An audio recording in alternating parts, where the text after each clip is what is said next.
What is on the ballot this election season? I'm going to have a discussion with my wife, California edition. What's on the props? What should people be looking at? And what should they be concerned about? Coming up now in Jobob Unlimited.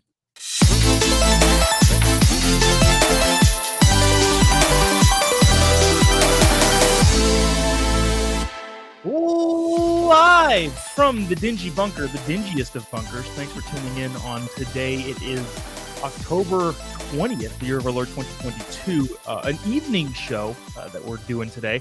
And as you can see, I've got my wife with me. This is Crystal. Say hello. We've kind of set up the dingy bunker. Sorry, I cut you off saying hello. Oh, hello. We've kind of set up the dingy bunker to have so it was her idea of we sit in the kitchen sometimes and talk about what's going on in the world. And with elections coming up, that's kind of a big hot button issue that I feel like a lot of people are talking about. And with that, she had the idea of, well, let's just do a podcast and talk about it, because I do this every day, which is my job. But a lot of people, most people, you and 99.9% of the rest of the world does not do this every day. And I wouldn't say are necessarily uninformed, but not caught up every single day on what's going on. And so, that's kind of the plan here. We live in California, in case you don't know that. And some of the California propositions are a little bit interesting and a little bit sticky and thorny. So honestly, I don't really know a ton about what's going on.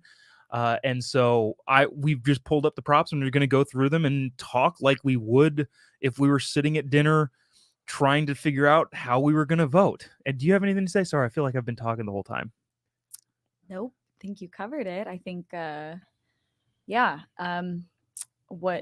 you kind of covered it. We're good. Yeah. Cool.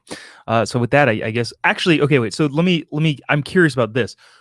Of the proposition, actually of the whole election, what stands out to you? What do you know about the election? And this is not like a gotcha or anything, but what's the biggest thing on your mind? Because I would almost guarantee that's probably representative of most of the voters out there. Oh, man. As far as what's most on my mind, if I'm so transparent, not much regarding the election. But on a day-to-day basis, I don't think I think about it. I think maybe what has stood out to me, or what I see often, and which then sparks questions, are props 26 and 27. I feel like I see those. What do you know about them? Well, I know that they have something to do with gambling. And I know that they have something to do with the Native American tribes having opinions, feelings about that, given the fact that right now they're kind of the only group that has legal gambling. That's about the extent of it. But also, when I see those ads, I also see less about gambling, more about homelessness and helping the homeless. A very interesting and good point that I'm glad you brought up, and we'll talk about that going forward. What about the national elections? Anything you see on that front? Obviously, the presidential election is not this cycle, but anything you've heard of? What is at the top of your mind when it comes to voting for national politics right now? This is like a gotcha thing, because gas prices. You complain just talking about issues in general. Well, I thought you wanted me to list off. No. I think the only person that you should know are the people that are running in your district. If you're just kind of your everyday citizen, I'm just talking about what are the issues that are. The issues. Yeah. Sorry, for sure. I didn't make that clear. Inflation, gas prices, costs of things. Side note, we can probably talk about this later, but I had some coworkers today that said that they got a check today. They got a Daddy Biden check. So okay, I was like, what's that for? But again, that's off topic from the props, so we can maybe dive into that. Well, no, that's good. Yeah. So here's So one more question before we go into this stuff. I know I talk about politics stuff probably more than the average husband. You do. If I weren't, would those issues still be top of mind? gas prices, inflation, and like overall cost Yes. of yeah. Okay. Yeah. All right. So this is actually, whether you talk about politics or not, I still have to fill up my gas tank twice a week, sometimes more, and I'm still bitter about it every time. this is what I wanted. I wanted a like dialogue. This is kind of just how, I don't know, what we talk about while we're sitting at the kitchen table, eating dinner. Anyways, let's see. The comments are funny. Some of the comments are coming in. Yeah. Gabriel says, "Sup, Jobob and wife. Hey, sup, Gabriel." Ryan's always watching. Gabriel and Ryan are like the best. They watch pretty much everything. Nice. And then this is what you're laughing at. Yeah. Yeah.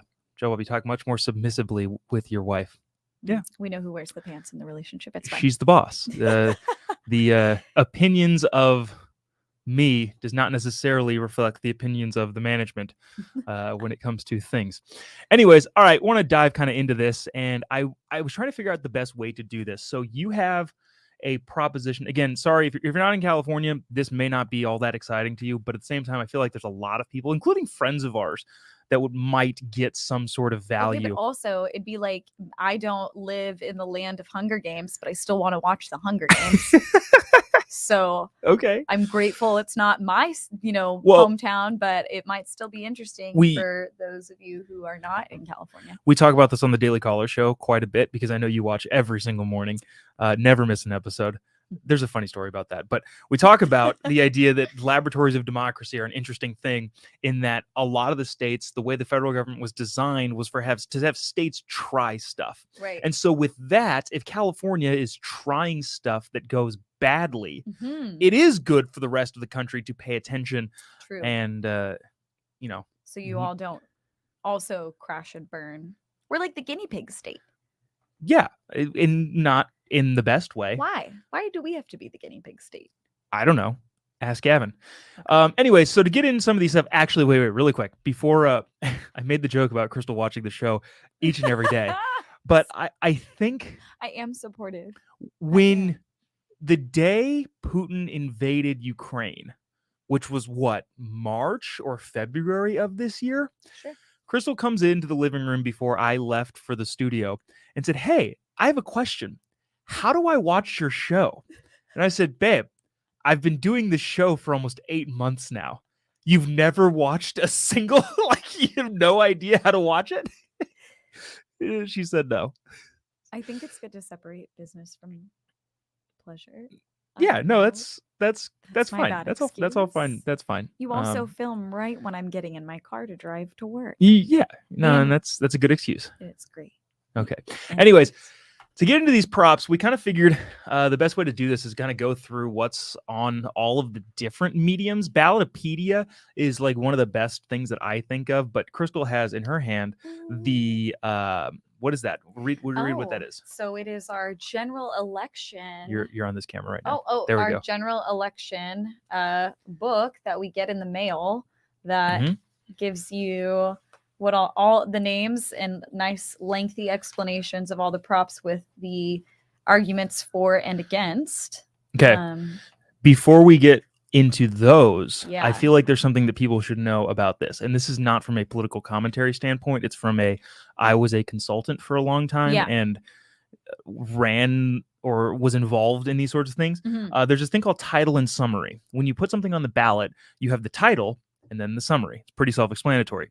Those things have a huge impact and influence on how people look at these sorts of props. So keep that in mind. Keep those ideas of title and summary in your head, and who writes the title and summary. The Secretary of State handles all of the election stuff, and they approve of or disapprove of title and summary based on whether or not they think it's valid. And in a more increasingly partisan world, it's not 100% something you can count on for the Secretary of State, especially the Secretary of State of California, to be 100% unbiased in that title and summary. So let's get to it. Prop 1. You want to read what's in yours, and then I'll read what's on here, and then we'll kind of talk about what it actually is. See, when you first asked, you were like, what are the props that stood out? I said Prop 26 and 27, and I feel like there's probably people that are like, what about Prop 1? Prop 1 was definitely one that I think more recently, though,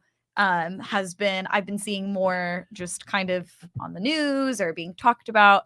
It seemed like 26 and 27 like popped up the most, but Prop 1, so Prop 1 is the constitutional right to reproductive freedom, a legislative constitutional amendment. So, do you want me to just read it? Yeah, well, I want like this is what voters get in the mail from the Secretary of State, Right. who is a flaming lefty. Okay. So consider that when you're reading that. Okay, so the Secretary of State themselves may be slightly biased, is what we are saying. Maybe just a little bit, maybe. Okay. All right, we're gonna try to be objective here. So we're just I'm not objective. I'm not an objective arbitrator here. I have an opinion. I'm just telling people that other people involved in this also have opinions, and keep your mind wary of that. Okay. All right. So this says existing California laws provide that every individual has a fundamental right to privacy in their personal reproductive decisions, which includes the fundamental right to choose to have an abortion and the fundamental right to choose or refuse contraceptives. This measure would amend the California Constitution to expressly include these fundamental rights and prohibit the state from denying or interfering with an individual's reproductive freedom in their most intimate decisions. This amendment is intended to further the existing California constitutional rights to privacy and equal protection and does not narrow or limit these rights. So that's, I think, the big part at the end there. Oh, but this is a summary of legislative analysts' estimate of net state and local government fiscal impact. Nobody reads that. I wish they did, but nobody reads that. Why? That would be like the thing I want to know is how is this going to affect me tax-wise? I wish more people thought like you did. Because nobody cares. It's all about the morality of this one. That's fair. That's fair. I do see that. Can you read a part? Can you read that last part again? Because that's what I thought was the most interesting part that I think hinges a lot on this abortion amendment in the state of California. This is, again, a constitutional amendment in the state of California. Right. So this is a big one. So this amendment is intended to further the existing California constitutional rights to privacy and equal protection and does not narrow or limit these rights. That's the big one. Does not narrow or limit these rights. There is, I wish I had like somebody on here that knew the specific the specific bills that were going through assembly. The big thing here, I would imagine, I mean, this is a moral question. It's not really a fiscal question. It's whether or not you think people should have the California constitutional right to an abortion with Roe versus Wade being overturned. It went back to the states. Oh. What? Well, okay. So again, this is me going off of my limited information. This is good. What I know about these things. So I wanted to say a little bit about like what I have heard about this. And again, this could be wrong because how many times do we go, well, I heard from so-and-so. My understanding was that like we already know that right now reproductive rights or rights to an abortion in California are you already have that right. I mean, it's already been a thing. You can get an abortion in California. Correct. But I was under the impression from my limited knowledge that this bill was going to expand on like limits, right? Of like, when can I get an abortion? Like, is it within the first trimester or is it, I'm at 37 weeks? Like, okay, you're right. I think that was the thought of a lot of people. What I think this actually is, if you really look at it from a 30,000-foot level, Gavin is running for president. We've talked about this plenty of times on the show. If you've been paying attention, that has been my bold prediction that is the worst kept secret in America. But I would imagine that this is more, because I don't know that this actually changes much. It adds quote unquote legal abortion to the California Constitution, but I don't think it actually changes the law all that much, which I don't want it to happen. But I don't know. I don't actually know. So if people, let's just say the majority, which is not, I know this is probably not going to happen, but let's say hypothetically the majority voted no So is that then ultimately then it would ban abortion No, altogether? no, no, no, no, no, no, no. That's a Right. great question, but no. Okay. No, it would mean that it's not in the California Constitution, which there are a lot of Okay. laws that are not in the California Constitution. The speed limit on the highway is a law that is not in the California Constitution. So no, that's a good question. And does not do that. This is from Ballotpedia. Abortion is legal in the state up to fetal viability and after viability if the procedure is necessary to protect the life and or health of the mother. This is a huge. Okay, so this was the question that I think had come up before, was this whole idea of When. Yeah. So, and wasn't there was like, I want to say I heard about some recent that there was a woman who was going to get charged with murder or something because she was I would pregnant almost and the guarantee you that fetus that is not died. that is not true. I don't know that for a fact, but I would almost guarantee you that from some of the stories that have been coming out over like some woman in Texas, yada yada, and this is generally not true as a rule of thumb. But I don't know. I don't know Okay. about the specific story. Okay. But I think the big problem here is viability. So we've talked about this on the Daily Caller live show. Thanks to you for watching. If you also watch the Daily Caller live show, regardless of your feelings, my moral feelings aside and other people's moral feelings aside, the majority of the country is, even if they are pro-life, I think like 70 to 80% of people in the first trimester at least understand. And second and third trimester, those numbers flip. Right. People are like absolutely freaking not after the second trimester. Yeah. This is the problem with this California, or at least this is the problem that has to be wrestled with in this California proposition, is when are you allowed to do it? And I would imagine that for a lot of people, but actually probably the overwhelming majority of Californians are probably in the position of thinking, well, this is way past what I'm comfortable with. Well, but they're still going to vote for it because nobody reads these rules. But what is the proposition saying then? Is it saying that you can get an abortion? Wasn't that, and again, me just going off of hearsay, but talk about like there was talk about, like even not after the child was born, like, well, that's a different thing. That's that's like AB2. And I wish I had somebody better on here that like knew these bills, but there was a bill in California, and if you're watching not from California, yes, this is real. There is a bill that said something along the lines of like, if your child dies in the first 72 hours, they won't investigate it or something like that. Right. That's what I remember hearing about. I'm pretty sure that got through. No, this is a different thing. This is an entirely different thing. This is just, is abortion going to be in the state constitution? Now, again, remember the U.S. Constitution has like 20 to 29 amendments, right. A bunch of amendments that stuff that isn't like necessarily the most important. Like, well, I don't want to say it's the most important thing. There are a lot of laws that are not in the Constitution. So this is just making sure this is in the Constitution. I think this is mostly a political play for Gavin. So here's one more question, because otherwise, we're going to be here all day with all these. So what if there are other laws that are not in the California Constitution, but they are still a law? Yeah. Why the push for this to be? Because Gavin is running for president and he wants to be able to say on the campaign trail, California made it a constitutional right for women to be able to have an abortion. It's all political. So no matter kind of where you stand on abortion, whether you vote yes or no on this, it's not going to take away a woman's right to have an abortion in California. But they're playing it like that. That's the big thing when I think about these sorts of conversations. The media and the ads all play on this fact. Make sure you vote for the women's right to be enshrined in the Constitution, or else. Like, or else what? Like, the law doesn't change. Nothing changes. And, unfortunately, if I'm being a realist, I don't want this to pass. I'm going to vote against it. I'm not telling you how to vote, but I would vote against it. Just from a moral standpoint, but also, I guess, from a redundancy standpoint. But at the same time, like, if I'm being a realist, I don't think this doesn't pass. I think it passes. Sure. Which, right. We're in California, of course. Is what it is. Okay. Whether or not you like it, and that's unfortunate. But if, again, you feel a certain way about abortion, if you're a pro-life person, I would go ahead and vote no on that one. Mm-hmm.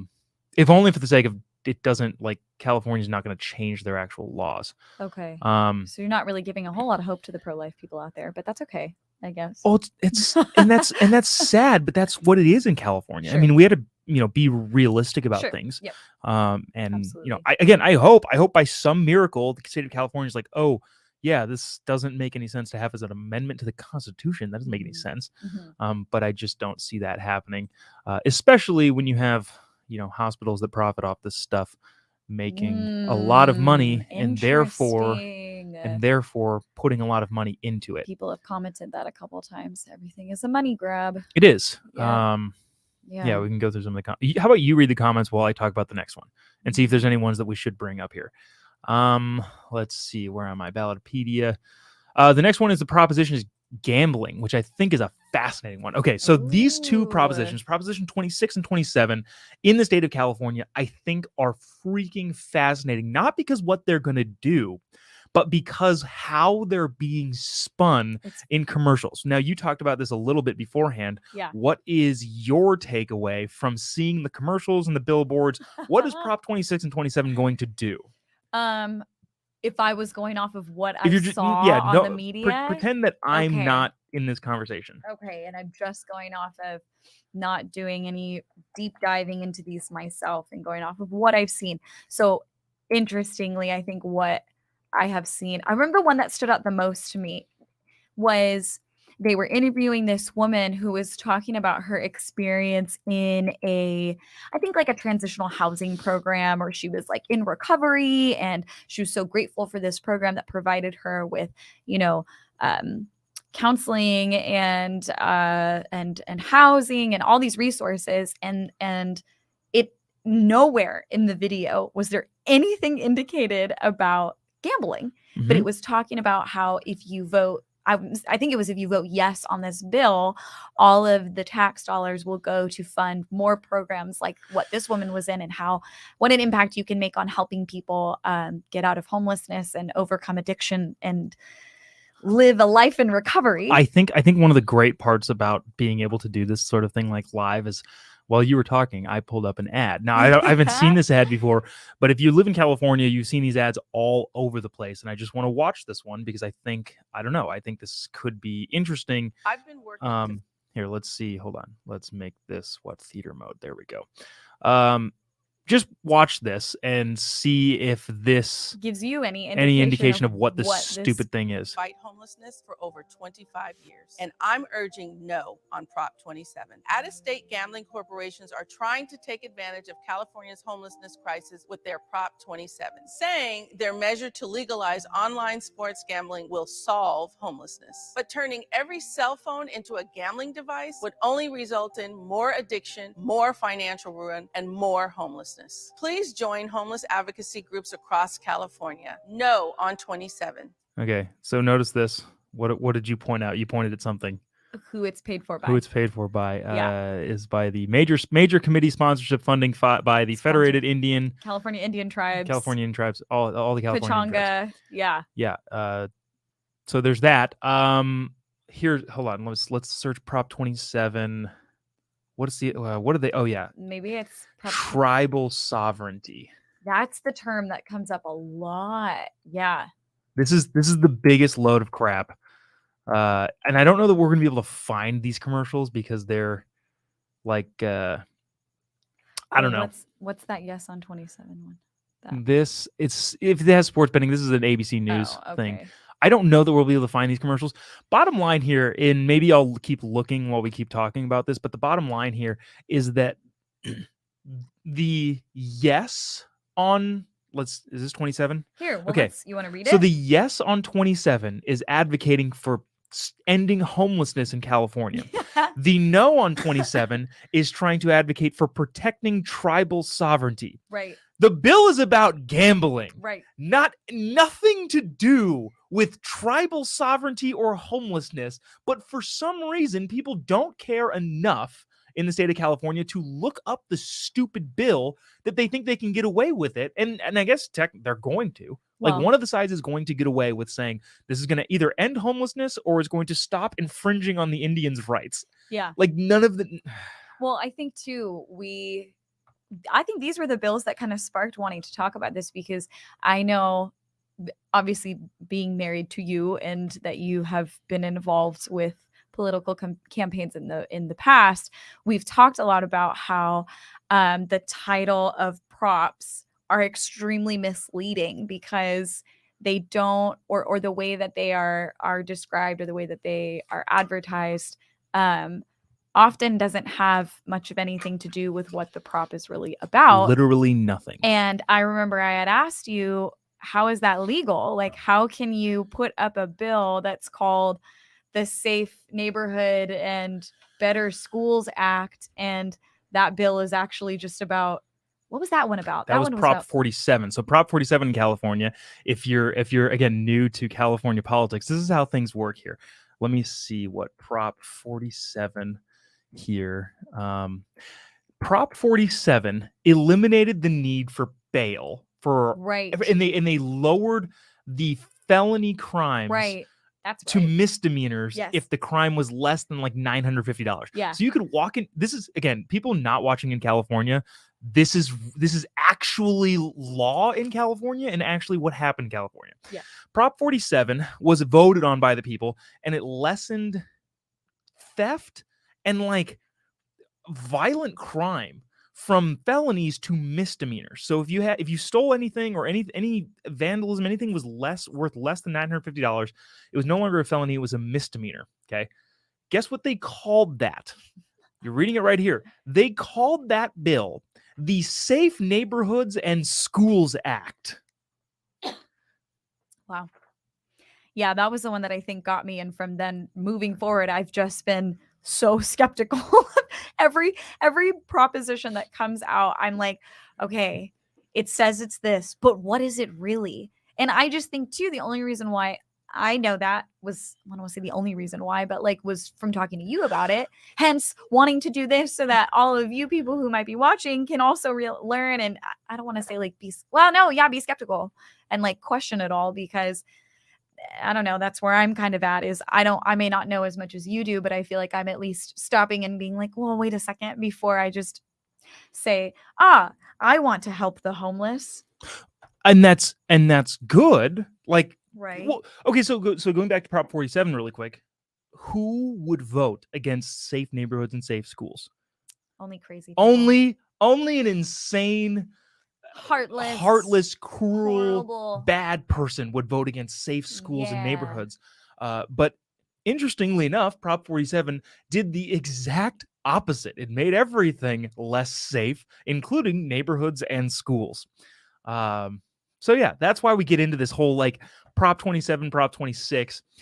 Okay, sorry. I feel like we're deviating quite a bit from here. Let's go to talk Prop 26 first, because that's 26, my bad. Because they're both having to do with the Indian tribes, so or 26 indigenous people, collectivists. I don't know what you call things nowadays. Anyways, sorry. You go ahead and read that. So Prop 26 allows in-person roulette, dice games, sports wagering on tribal lands, initiative, constitutional amendment, and statute. So this allows federally organized, recognized Indian tribes to operate roulette, dice games, and sports wagering on site on tribal lands, if authorized by gaming compacts approved by the state. It allows sports wagering at certain licensed horse racing tracks in 4 counties for persons 21 and older, and imposes a 10% tax on sports wagering profits at these tracks. So basically, right now, Indian casinos don't have roulette, dice games, and sports wagering on site on tribal lands. Those are types of gambling that are not currently happening on. Yeah, it's different types of gambling. Okay. Well, I guess that would make sense, because. Okay. So for 26, my opinion, I don't actually care. Well, so basically, I would imagine if I'm a special interest group, like if I'm part of the tribe. You are the tribe? If I'm the tribe, I want this, right? Because this, of course, more money for me, more types of gambling, more money for me. The tribes want yes on 26 and no on 27. Well, I know why they want. Well, we'll get to 27. Okay, we'll get to 27. Okay. But yeah, that's effectively certain types of gambling isn't. I don't know about you. I don't We don't care at all. gamble, so I don't care at all. We know. The only thing that I do care about is whether or not people that are ruined by gambling, which hopefully there are not many, don't get bailed out by the state and the taxpayer. If you decide to ruin your life gambling, I don't want to have to pay for those decisions. Sure. So that's the only thing I have there. Other than that, how you lose your money, I don't actually care. Well, okay, but the question would be is if me not being, let's say I'm somebody that enjoys gambling. I don't gamble, but if I did, and I'm not the tribe, I'm not a part of the tribe, I'm not affiliated with the tribe. If I'm just your average Joe who likes, going to Vegas and gambling every so often or whatever, do I want to vote yes on this bill? Yeah. Because I don't know if there's a constituency for the no. Okay. Because it's certain games, or at least the way I understand it, and I could be wrong. Like it's certain games and how, what's allowed to get played. And the fact that the government would have any sort of stance on what gets played and what doesn't really make a ton of sense to me. Is the argument possible? Is there an argument? If you're making the argument against it, it's that you don't like gambling and nobody should gamble. And we should have less gambling. Hence that commercial that said we should vote no on 26 because or they wanted no on 27. I'm pretty sure. I'm sure if you're anti-gambling, you want no on both. Well, actually, we'll get to that. No, yeah, we'll get to that. Legalize betting on professional, college, and amateur sports. It's a massive expansion of gambling in California. More underage gambling and addiction problems. It leaves workers unprotected. I don't. Okay, so those are some of the arguments against. Yeah, I don't feel like I have puts card clubs out of business and hurts communities of color. Oh, great. Okay. We went the race card. Okay. Okay. That seems a little odd to do, of like putting that up against another large minority group that is the Indian tribes. I hate the minority thing. I mean, not to beat a dead horse. No, I know, but I feel like it's like you can't claim race.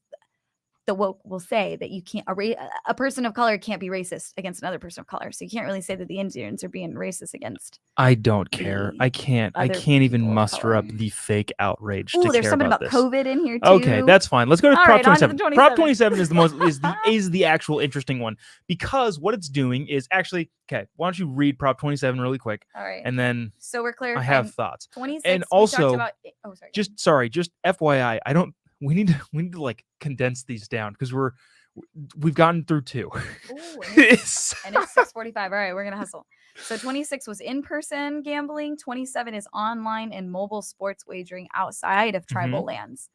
So, outside of tribal lands. Outside of tribal lands. So this would legalize online and mobile sports wagering for people over 21 and older.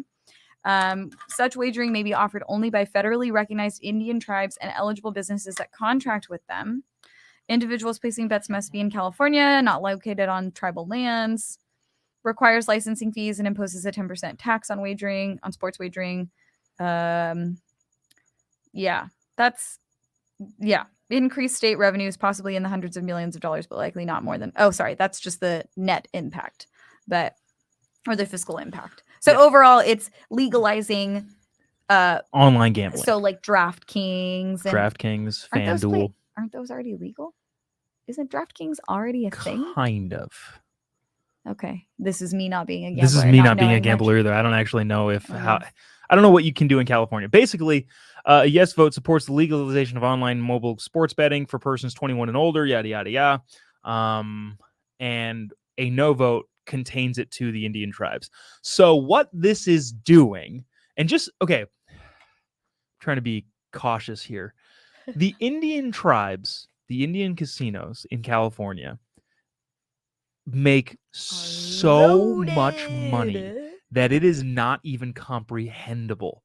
Like, you want to talk about, certain areas in the country that have big Native American reservations. Like, I think the Navajo are pretty desolate. And like, if you watch Yellowstone, the tribes up there, like, if you're not in the casino area, it's pretty. You're living in a trailer house. It's not great. Bad. Yeah. But if you have a casino in a desirable location, like the San Manuel Indian tribes, or like the Pechanga Indian tribe, or like the Jobob Indian tribe, you are making ungodly amounts of money. Yeah. Like like, and when I say ungodly amounts of money, I think it's something like every person in the Each person in tribe the tribe makes if, like 250 grand a month yeah. or something I don't know if stupid it's like quite that. that much. I No, just I know. think it's like $5 or $6 million a year. Is it really? I maybe I'm thinking about for minors. I know minors get like 15 grand a month I or don't know something what it like is. that. I don't know what it is It's a lot. specifically, It's but a lot. it is a stupid amount of money. And all this is doing is trying to make it illegal for other people to people. compete with them. So the Indian tribes already have all of this stuff on native lands, Right. supposedly. Right. And what this is doing is effectively saying, well, we don't want any competition, so we're going to make it illegal for people to compete with us. The historical equivalent, I think, would be like if, was it Rockefeller that had the railroads? I don't know. Who was Sounds it right. who was it that monopolized the railroad system? Railroad monopoly. Oh, okay. Someone says DraftKings is not currently legal in California. Okay. Oh, Interesting. interesting. I did not know that. Is that Jose from Hi, Jose. softball? Not sure. Oh. Hey, Jose. Let's see. The development of Union Pacific. Okay, that's fine. But who was it Rockefeller? I don't know. Is some dude that everybody knows. Regardless, when they set up on Monopoly, that'd be like saying, all right, well, it's also going to be illegal for anyone else to set up a railroad company. Yeah. Which is not. That is what crony capitalism is. If you heard the term crony capitalism, that is what it is. Mm-hmm. So, so what are your thoughts on that? Are you asking me personally? Yeah. I mean, I don't know. I guess if somebody wants to make the argument to say, this is a group that has been, what's the word I'm looking for? Oppressed for, What? I'm just saying. No. I'm just saying, like Native Americans as a whole, people, there's arguments, and I'm just saying there's arguments made that, it's almost like, we owe it to them to say like this is their thing. No, like, that's they can keep stupid. Their thing. No. But I also think from like a capitalist standpoint, like if there's opportunities for other companies to grow and more money to be made to go into the economy, like so be it. I say decide what's legal and what isn't legal, and then allow everybody to compete. Same thing. You can't say, hey, this is legal for you guys to profit on, but not legal for somebody else to profit on. Right. That seems like a problem, especially for a free market person. Did you get a mosquito bite? I think I got several mosquito bites. There's one flying around in here. You might want to hold on to the book so you can smack it. I'll smack the mosquito. Yeah. So anyways, so there's that. Interesting. I don't know. That's kind of what I think about that. Yeah, it's funny because these seem to be like the two props, like I said, that are like constantly on TV, and maybe that's just because these people got a lot of funding to push it, but they're like the two that I think like don't matter the most. Well, they matter. They matter to but the hundreds of millions of dollars in the pockets of the Native American tribes that are already insanely rich. Yeah, I guess like they're just insane. Like, okay. You want to talk about marginalization of people? That's the word I was looking for. Marginalized. Sorry, I wasn't paying attention. I was looking for the mosquito that the biting Monopoly you. Railroad guy. If you want to talk about the marginalization of people, the Indian tribes, especially in California, especially the ones with casinos, are not even really close to marginalized in any way, shape, or form. Yeah. Okay, so moving on here, Proposition 28. Do you want to read this really quick? And we'll kind of power through these ones, and I'm going to be honest, I didn't know there was a Prop 28. I had just heard about this today. Here we go. Okay, so Prop 28 provides additional funding for arts and music education in public schools. So No. Wait. Go ahead.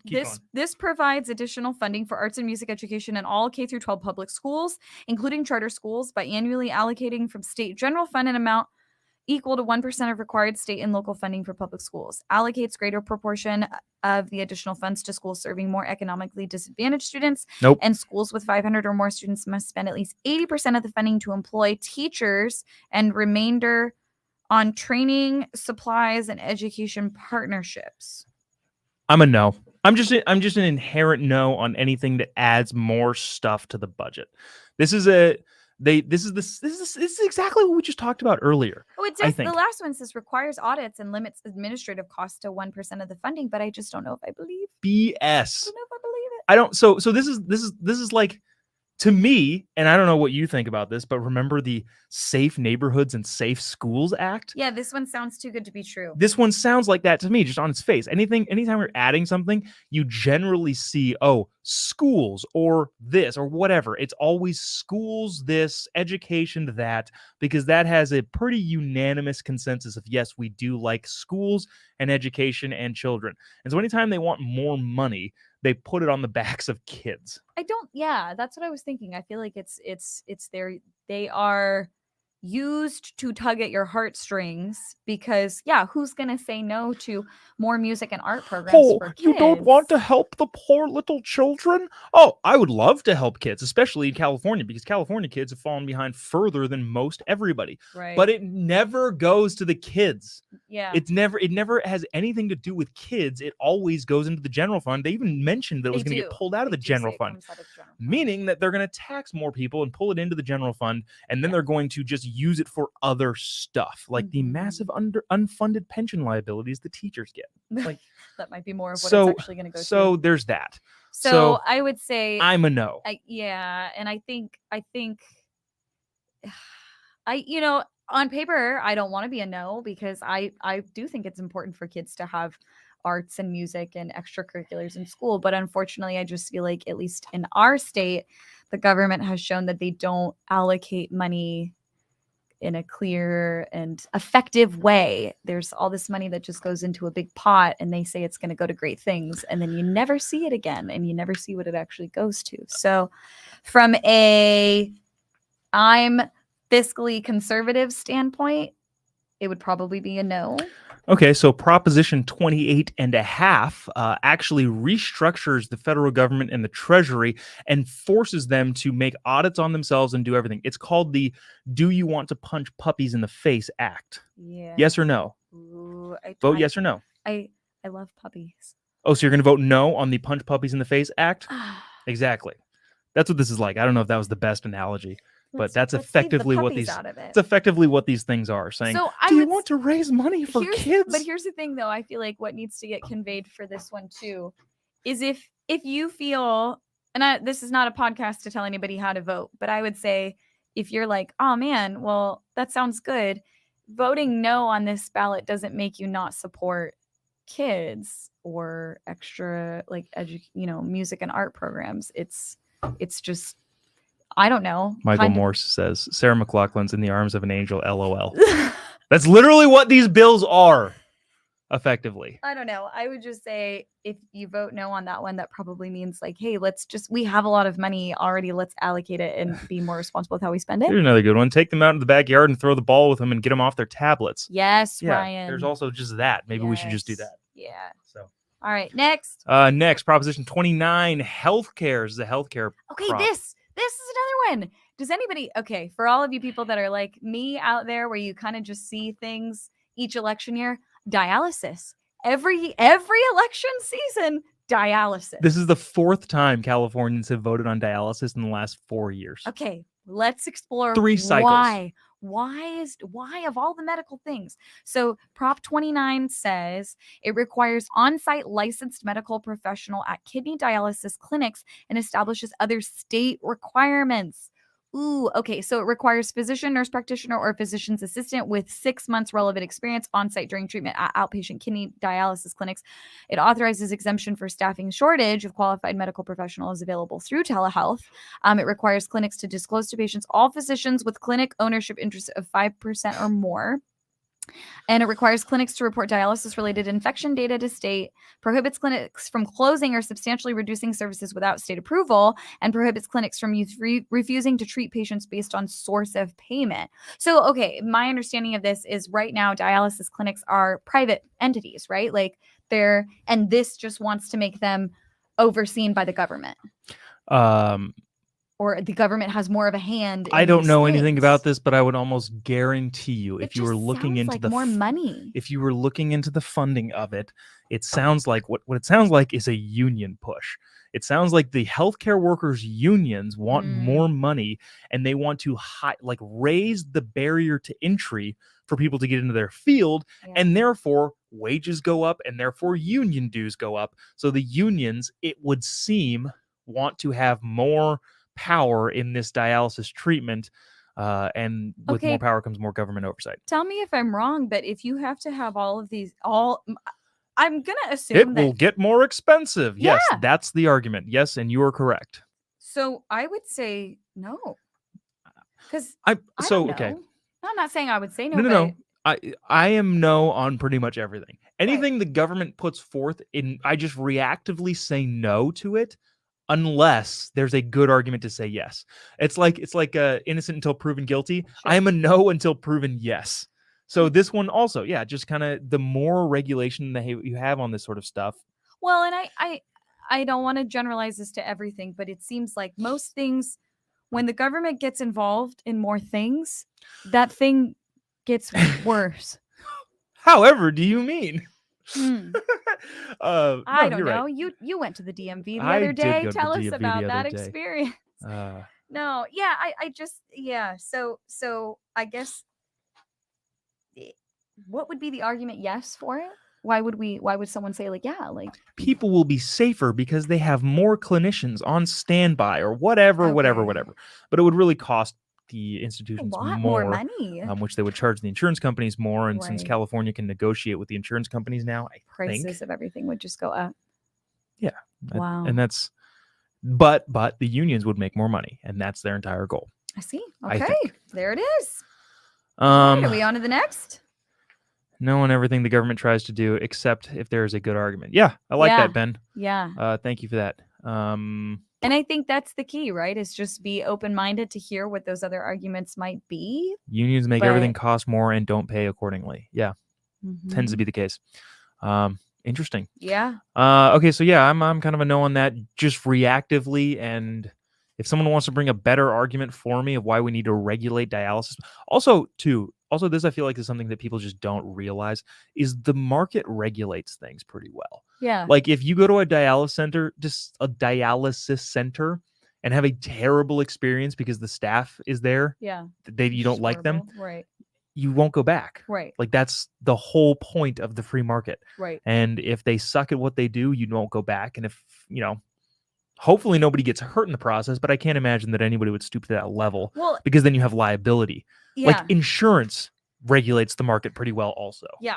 So it's almost what it seems like why this bill is here is, it paints this picture of like, oh gosh, currently dialysis clinics are dangerous and unethical and bad. And yeah, I don't go to dialysis, so I guess I can't say personally, but maybe I'll ask my cousin. We'll see. all right. So what's after that? Prop 30. Prop 30. All right. Ooh. Provides funding for programs to reduce Nope. air pollution and prevent wildfires. I'm already a no. Provides funds. Wait. If it provides funds to anything, I'm a no. There are more than enough funds. We have enough funds. No. Continue. Okay. So provides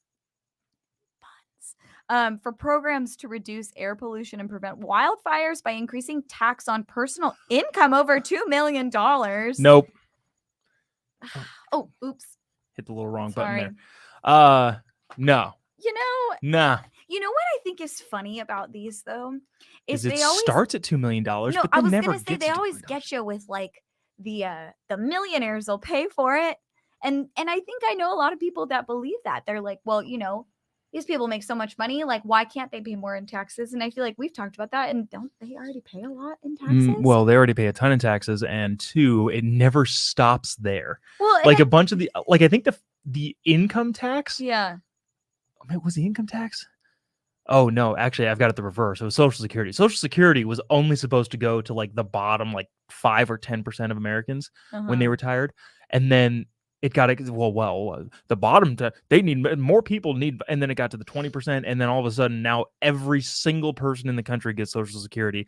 So it always just trickles down to everyone. Oh, so this is interesting, the explanation of it, though. So increases tax on personal income over $2 million by 1.75% for individuals and married couples, and then allocates new tax revenues as follows. So 45% for rebates and other incentives for zero-emission vehicle purchases, and 35% for charging stations for zero-emission vehicles, with at least half of this funding directed to low-income households and communities. Boo, yeah, And right. 20% for wildfire prevention and suppression programs, with priority given to hiring and training firefighters. I don't believe that for a second. Okay, but Screw you. there's I could go off on a tangent here, but so 20% with priority given to hiring and training firefighters.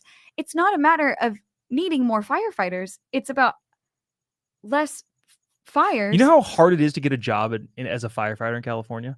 Yeah. Like, the wait list is insane, meaning that it's not hard to find firefighters in the state of California. But also, and again, maybe a little bit of a side tangent, but don't we in California have a lot more wildfires because we don't do controlled burns? We don't do controlled burns because we want to help the environment by not adding to pollution, but then that doesn't really happen. And it also was a part of cap and trade, which cap and trade is like, well, okay, so you have a certain amount of emissions that you're able to use every single year, and those emissions then need to be used or sold to other people. And so California also participates in cap and trade, and therefore said, well, all of these controlled burns would cause us to expand past our allotted emissions, and therefore we're not going to do them. Lo and behold, the fires cause way more emissions than the cap and trade tax would, but that's part of the problem also. Interesting. I want to get to some of these comments because I think they're funny. Okay. The state of California, Ben says, has enough money that they can spend unwisely, Yes, that is true. Mark brings up a very good point that I thought was fascinating. Can California actually afford to be further beneath the tsunami of bankruptcy? Mark, here's the thing. I actually think the goal is to get to bankruptcy. Ooh, here goes Jobob's bankruptcy theory. Do you want to? So, okay, I won't go super long on this. We'll do 30 seconds on the California bankruptcy thing. Tell us, babe. California and Illinois appear to be in a race to bankruptcy. Racing. They are spending money so unwisely in so many different ways that one of those two states is going to have to file for bankruptcy first. Now, it's bad either way, but if you're the first state to file for bankruptcy, I think the federal government will feel bad and the rest of the states will go, oh, let's just help them out just this once, and you will get bailed out. The second state to file for bankruptcy, I don't think gets bailed out by the federal government, in which case there's a literal race for California to try to get to bankruptcy before any of the other states do so they can get bailed out by the feds. End of rant. Okay, so overall, I think it sounds like Prop 30, similar to Prop 28, the help kids play the violin. So we've got for grandma. Let act. the children play music and save the environment. No, screw the environment and screw the kids. By throwing more money at the government. I love the environment, and as do you. We're environment people. We are. But not at the expense of taxing.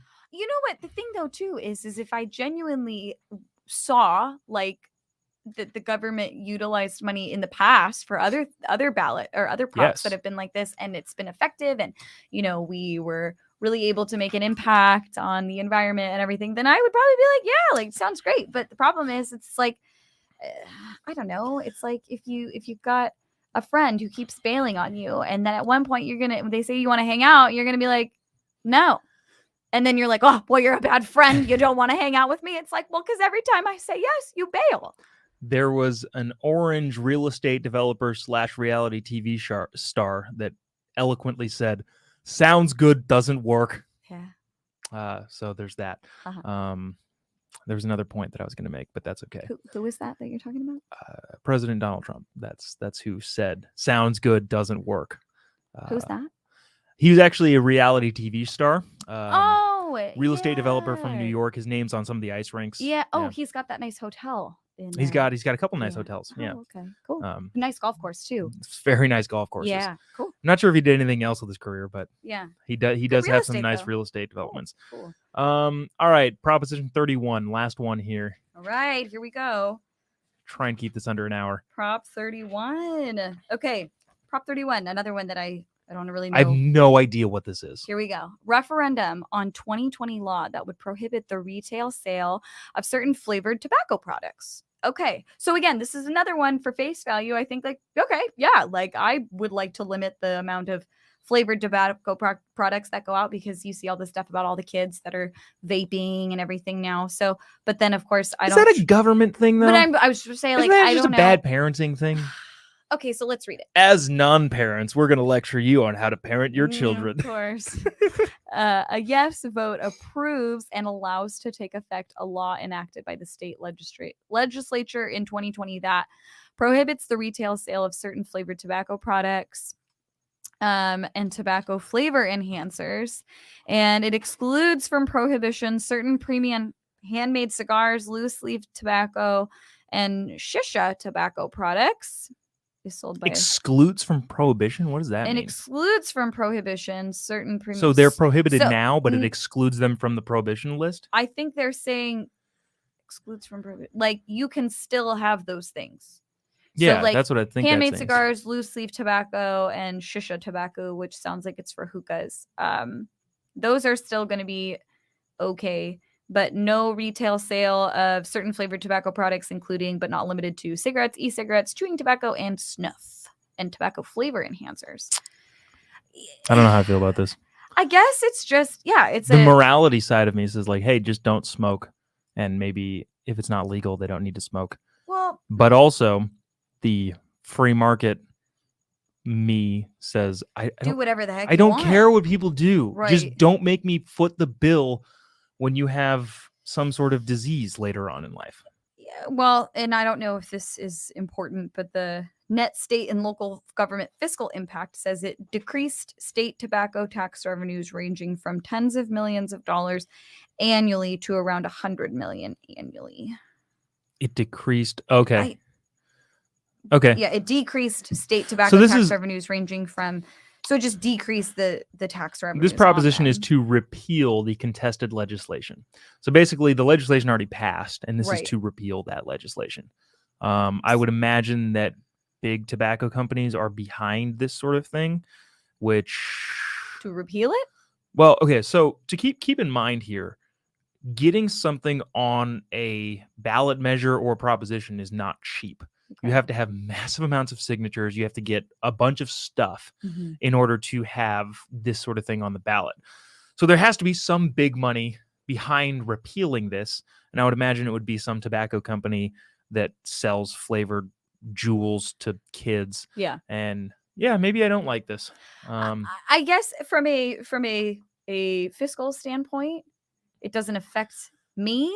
So if I'm just going to go off of it of like an ethical standpoint, I could say like no, because I would go no on this too. I would limit. I think you're right. Yeah, I like that. Like to limit the access that kids have to these sorts of things, and it sounds like a good idea. Yeah, it doesn't hurt. I'm okay with that. It doesn't hurt my pocket. Would be curious to hear the other side of it. Let people smoke what they want to smoke. True. Deanna said, didn't they pass a law that you say smoke marijuana but don't want you to smoke a vape? I don't know. Yeah. Oh, hi, Dee. Yeah. Yeah. Yeah. I think you can do weed pens, but vaping is. Who knows? I feel like this goes back to my general statement on just really any sort of drug, is that all of it. Well, I don't want to say all of it. I don't want to say all of it should be legal. I'm just saying. Let's just broaden this out. Things. See how it's working over in a like lot Portugal. Of things should be legal, and also you shouldn't do them. That's how I feel about things. Well, and I think your argument is always, and both of us always feel that people individually need to know right from wrong, as opposed to looking to the government to tell you what is right from wrong. Ryan has a solution. Make a lot more laws makes more criminals. I agree with that. ID them so you're good. Okay, yes. If they can figure out a way to structure a system that actually works in terms of not being able to sell tobacco products to underage high schoolers, fine, do it. I'm all about it. Yeah. I don't. How do you do that? I don't have a lot of faith in the government to structure something like that. True. So there's that. I wanted to get to. Sorry, did you have anything else to say before we? No. Dotted off that one. I feel so informed now. I hope you all do too. That you know what props are on the ballots. I wanted to talk about the slate mail. Let's talk but about also the slate mail. I don't know how much I want to like go into. We could just wrap up. We only got I mean, we've been going for almost an hour. I think. All right. We'll talk. This is really interesting too. More stuff for us lay people out there that are not well versed. Lay people. It's just we're just not in the know about how all these little paper things that you get in the mail, and like this one we've got statewide propositions, and it tells you basically like how to vote, and I get this little note, and then it gives me a little explanation. Can we show this to the camera? What this is? Oh, yeah. Okay, so let's. Oh, there we go. No, it's better this side. Shoot, can you hold it up on that side? Sure. So, have you gotten something like this in the mail? This is the Budget Watchdogs newsletter. The statewide proposition. This is how the budget watchdogs are voting on this, and then the inside of it says, "This is a news. How do we align? This is the newsletter. This like dumb little thing." This is from Senator Scott Wilk, Senate Republican leader. And I don't know anything about him. Maybe he's a great guy. Who knows? But it is the better budgeting should be our business. This is the newsletter. Okay. So when you get this, better budgeting, you see better budgeting. I love the things. buzzwords. And therefore, people who like well-budgeted anything, such as ourselves, would look at this sort of thing and go, oh, this must be a group that is advocating for these certain policies. Not true. Can you show this front part again? Bum, bum, bum. This is what's called slate mail, and everybody needs to be aware of slate mail. The Budget Watchdog newsletter is a newsletter that is from Budget Watchdogs, and it goes out to probably conservative/Republican voters. Having said that, the statewide propositions that you see on the what side is that on? If you're looking from the camera turned around, the right side, where you see the statewide the right side, where you see the statewide propositions, the yes on 26, no on 27, is all space that is for sale. It is for sale, bought, sold, and paid for real estate on the mailer. Meaning that, can I see this thing back?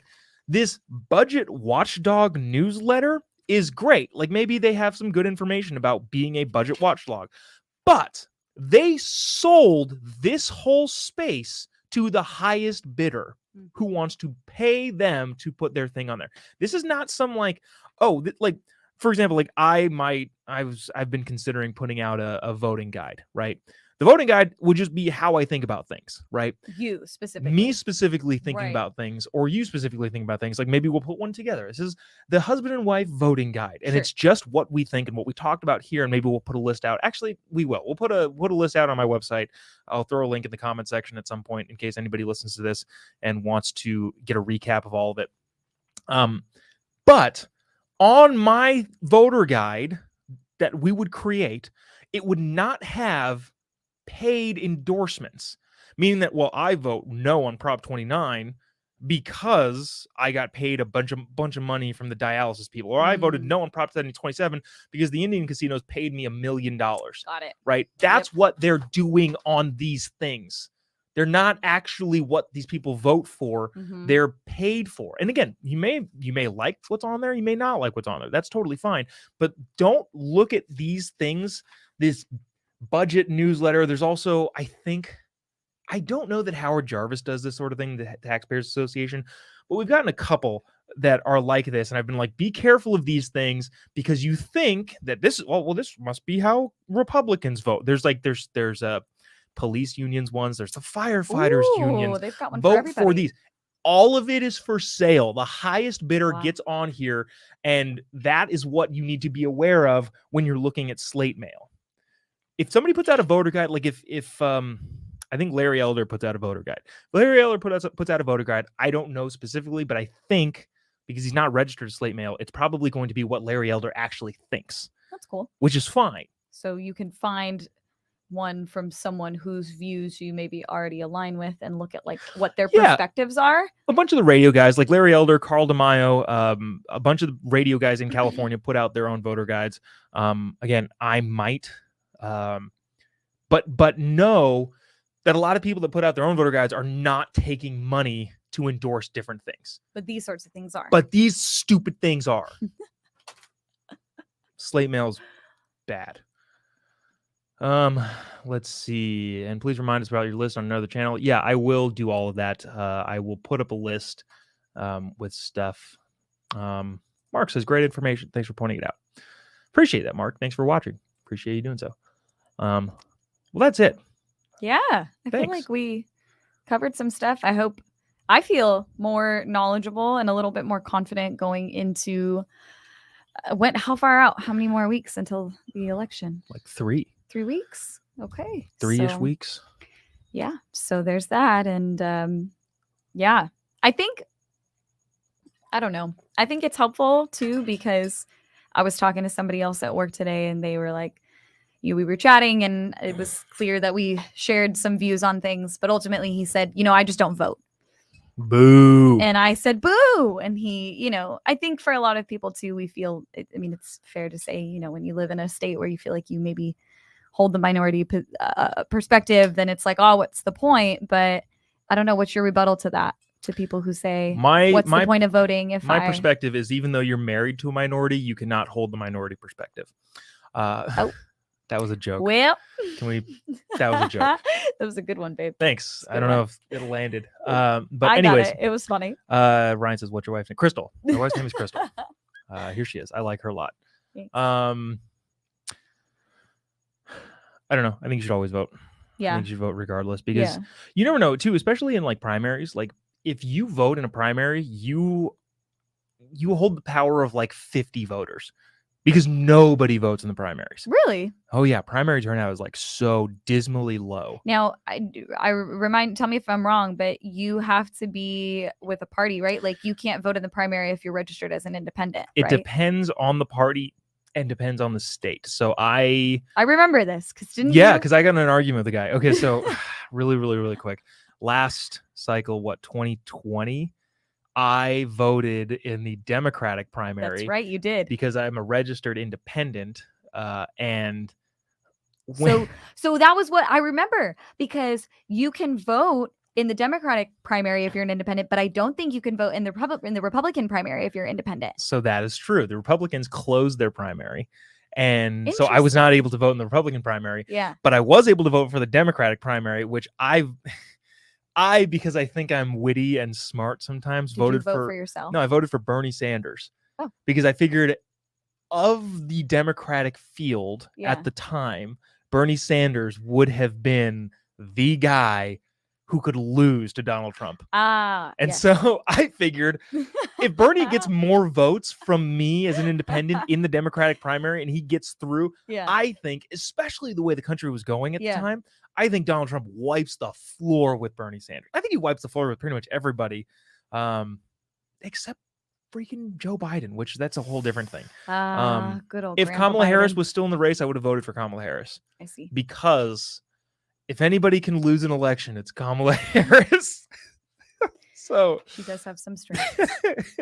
You got some nice compliments, babe. Thanks. Yeah, I know. I like this. I think this is kind of fun. Yeah, fun. Look, we were going to be talking about this sort of stuff anyways, so we might as well put it on the internet. Sure. Right? So thanks for joining in on our dinner conversation, and maybe we'll do this again. Maybe again next time if we have anything that seems worth talking about. Well, yeah. If there's anything interesting to talk about, we'll see if we can. We should dive into some other time about the supposed stimulus check that my coworker got today. Oh yeah, I do want to hear about that. I'm curious if anybody else got one of those too, because when I asked, I said, "What'd you get this for?" And she said, for being middle class. And I was like, what the heck? I'm middle class. Where's my check? Although I haven't checked my bank account today. I should go check. And then someone else said, oh, it's it's for gas. And then someone else could said, be Gavin tax thing. and then someone else said, well, it's to help with inflation. And I said, you are right. It is increasing inflation. It's fantastic. Good one, man. Yeah, I'm very funny. All right, well, that's going to do it for us tonight. Appreciate all of you sticking around, tuning in. I had a blast, but a lot more people were watching than I thought would be. So that's nice. We will put this out in a podcast form on the Jobob Unlimited channel. You can go find that on any of the podcasts any of the podcast apps that you frequent: Stitcher, Spotify, Apple Podcasts. What about MySpace? Are we still on MySpace? No. Oh. I don't think anybody's been on MySpace for the last decade. Can you download our podcast on LimeWire? No? Yep. Okay. Yes, you can. All right. Great. Comes with 3 free viruses. It's great. All right. Never mind. All right. It's Okay. time to go get dinner. All Appreciate right. you guys sticking around, tuning in. Thanks. We'll see you next time. Also, Daily Caller Live is tomorrow live at probably late because I'm always late. Always so late. appreciate you tuning in. See you next time. Adios. Bye.